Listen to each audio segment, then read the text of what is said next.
ተናስተልን የተከበራችሁ የቀቢ ኒውስ ቤተሰቦች እንደምን አላችሁ? ዛሬም በሀገር ውስጥና በዓለም አቀፍ መድረክ ትኩረት የሳቡ መረጃዎችን ይዘንላችሁ ቀርበናል።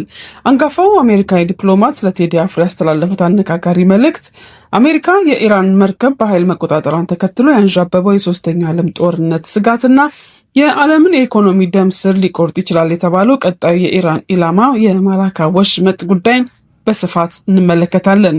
እስከ ዜናው ፍጻሜ አብራችሁ እንድትቆዩ በታላቅ አክብሮት የምጋብዛችሁ እንግዳ ወርቅ ተፈራ ነኝ። ለቻናላችን አዲስ የሆናችሁ ሰብስክራይብ ማድረጋችሁን አትዘንጉም።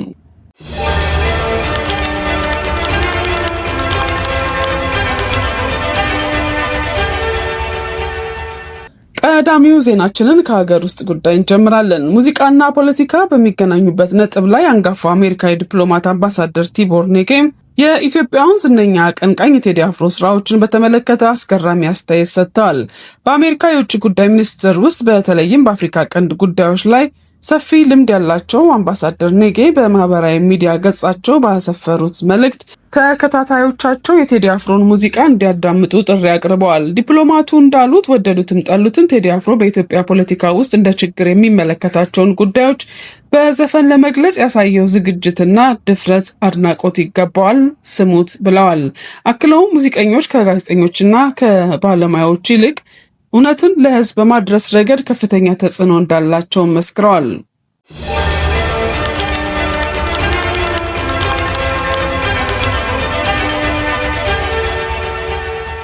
ወደ ቀጣዩና ዓለምን ከፍተኛ ስጋት ውስጥ ወዳስገባው ዜናችን ስናልፍ በመካከለኛው ምስራቅ ያለው ውጥረት የመጨረሻው ጫና ላይ ደርሷል።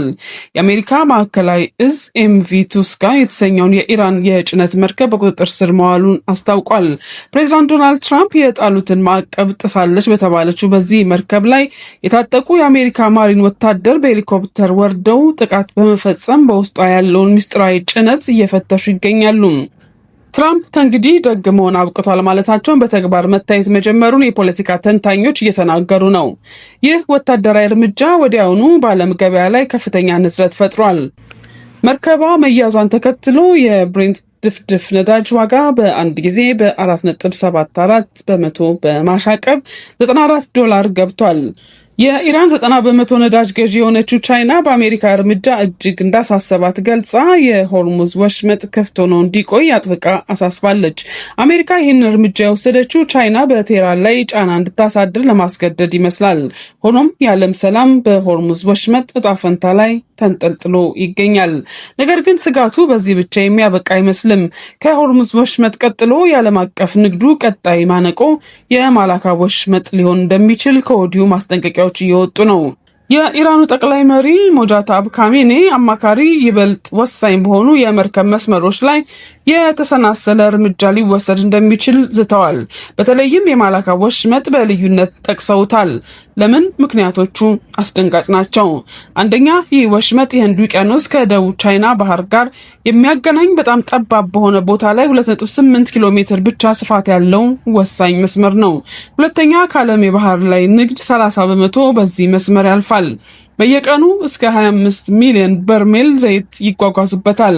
ሶስተኛውና ዋነኛው ይህ መስመር የቻይናን የነዳጅ ፍላጎት 80 በመቶ የሚያቀርብ ሲሆን ለጃፓን፣ ለደቡብ ኮሪያና ለታይዋን ኢኮኖሚ ህልውና እጅግ ወሳኝ ነው።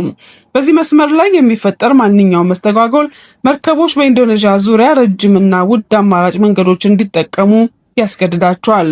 ይህ ደግሞ በዓለም አቀፍ የነዳጅ ዋጋ፣ በትራንስፖርት ወጪና በሸቀጦች አቅርቦት ላይ ፈጣን ቀውስ በመፍጠር የዓለምን ኢኮኖሚ ሊያሽመደምደው ይችላል ተብሎ ተሰክቷል።